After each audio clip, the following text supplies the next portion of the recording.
Sebelum kita masuk ke dalam tema yang jauh lebih signifikan, izinkan saya untuk menjelaskan latar belakang bagaimana tentu ada perbedaan yang sangat signifikan antara Bangka dan juga Belitung.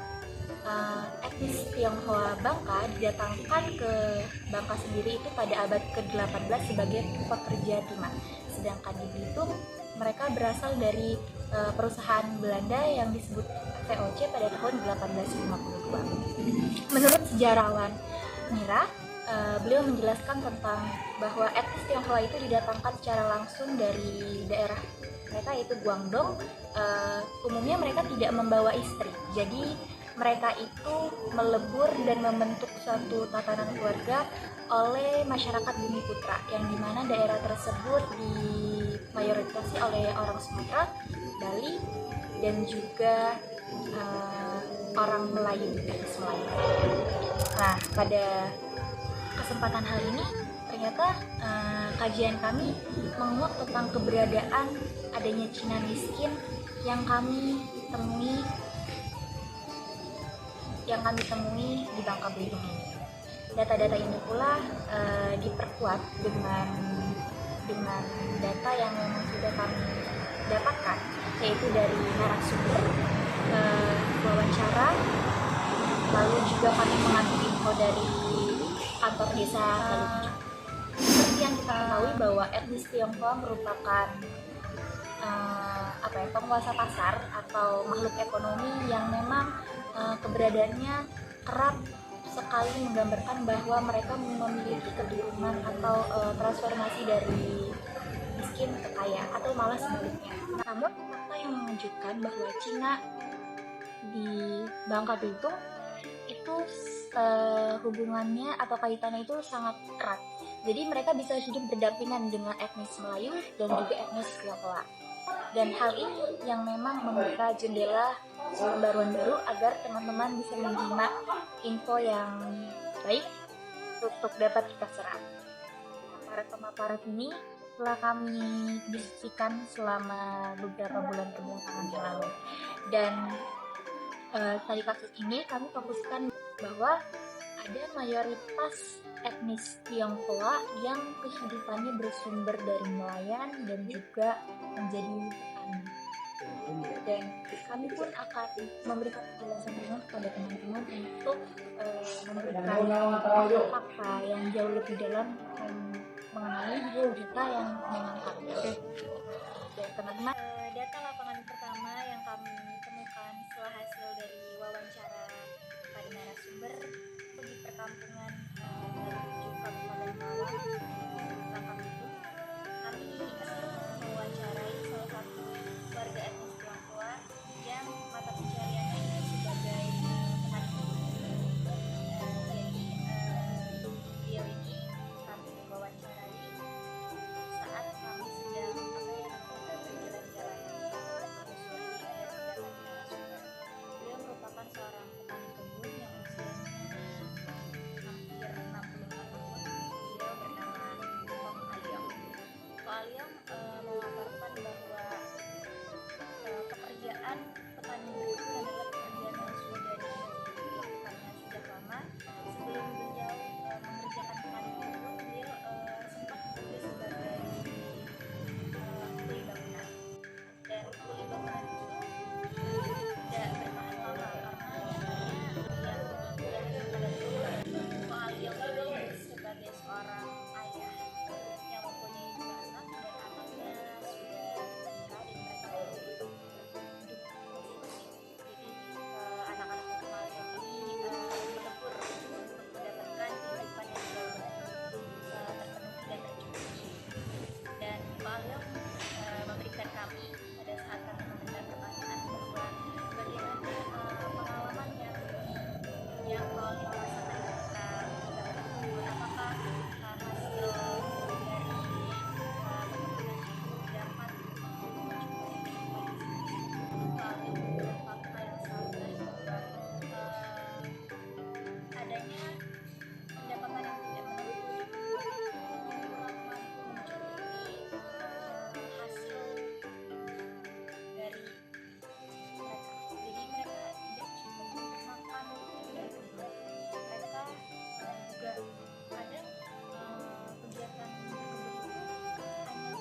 Aliong ini mendapatkan bantuan dari pemerintah, yaitu berupa bahan pangan dan uang BLT senilai 600.000. Uang pangan itu sendiri terdiri dari minyak, beras, sayuran, dan makanan instan. Tidak bisa dipungkiri bahwasannya masyarakat Tionghoa yang ada di Balun Ijuk, Merawang, Bangka Belitung ini rata-rata memiliki penghasilan yang sekiranya itu kurang karena mereka masih bertumpu dengan hasil panen mereka. Berbicara tentang perpolitikan yang ada di Balun Ijuk, masyarakat Tionghoa sendiri itu tidak begitu menyampuri tentang politik, dan tepatnya Ko Aliong sendiri yang bilang kebanyakan pemimpin dan pemimpin desa itu kebanyakan orang Melayu. Bantuan yang diterima oleh masyarakat Tionghoa itu sendiri itu tidak begitu rutin. Ada selang berapa bulan, yaitu antara 2 sampai 4 bulan sekali mereka mendapatkan bantuan maupun dari desa ataupun dari pemerintahan pusat. Ini dengan narasumber ketiga kami, seorang bapak di Kampung Bintang bernama Bapak Atet, berusia 50 tahun, pekerjaannya sebagai guru. Saat ini dia sedang pekerjaan utamanya yaitu menyari hatinya dengan menggunakan bubu. Ketika kami sedang melakukan wawancara dengan Bapak Atet, Bapak Atet sedang sibuk memasang ajar untuk menangkap kepiting. Biasanya Bapak Atet menangkap kepiting itu selama 1 minggu. Jika tangkapan kepitingnya banyak, maka akan dijual. Tapi jika hasil tangkapan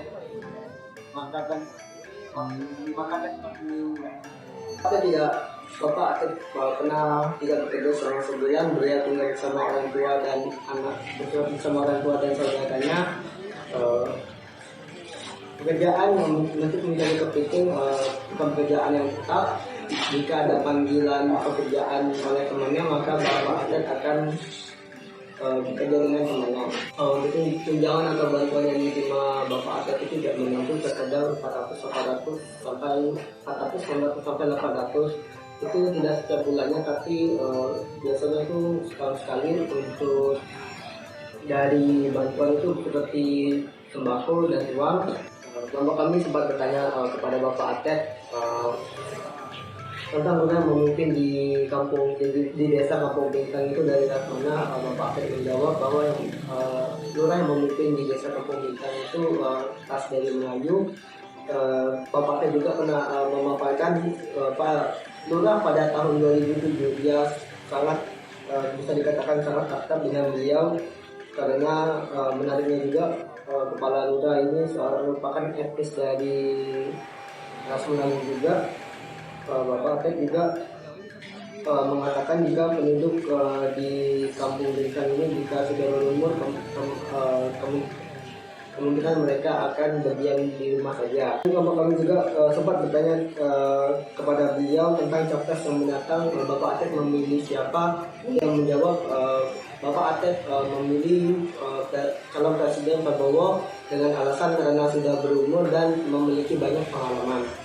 Saudara Atet sendiri mengatakan bahwa dia tidak mempermasalahkan siapa saja yang menjadi pemimpin di daerah tersebut, baik itu orang Melayu ataupun orang Cina. Dia tidak mempermasalahkan hal tersebut. Dia cenderung dalam memilih pemimpin orang-orang yang bisa diajak berkomunikasi secara erat dan tidak lupa dengan warganya sendiri. Atet sendiri pernah mengatakan kalau dia itu pernah dekat dengan salah satu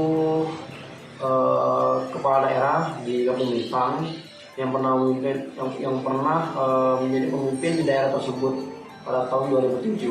Namun hanya sampai di situ saja.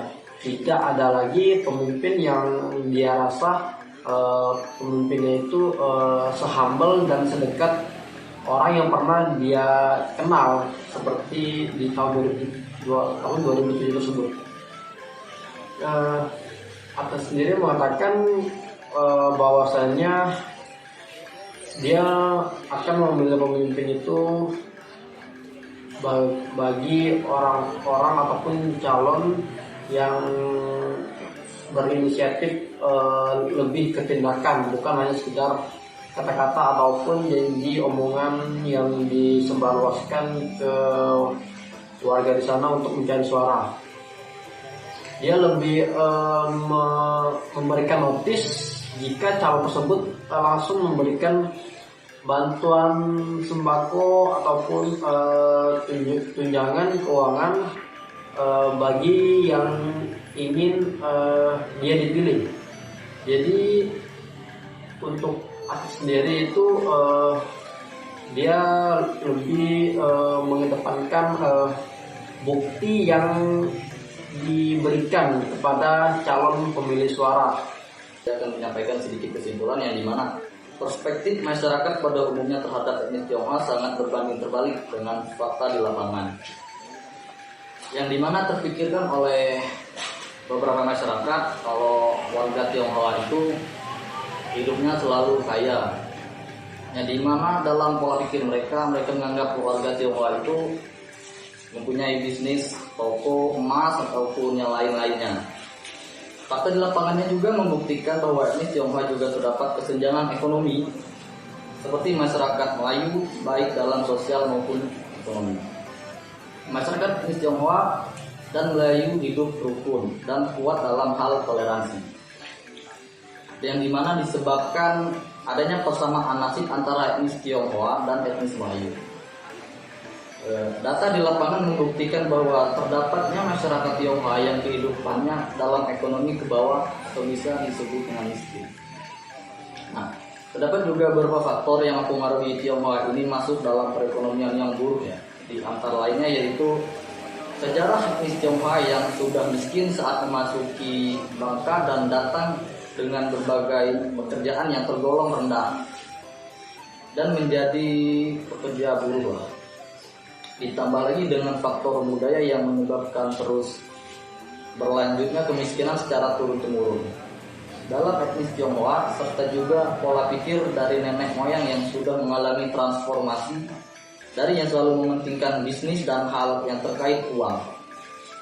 Karena mereka dalam hidup etnis Melayu terjadilah transformasi pola pikir yang menjadi semuanya serta cukup dalam mudah mereka puas akan merasa akan suatu hal. Tidak mudah bagi etnis Tionghoa keluar dari lingkaran kemiskinan dan sangat sedikit yang bisa keluar dari angka kemiskinan tersebut. Kemiskinan pada etnis Tionghoa ini sudah terjadi selama puluhan tahun dan sudah terjadi dari generasi ke generasi. Nah, mungkin cukup untuk kesimpulannya. Sekian, terima kasih, Pak.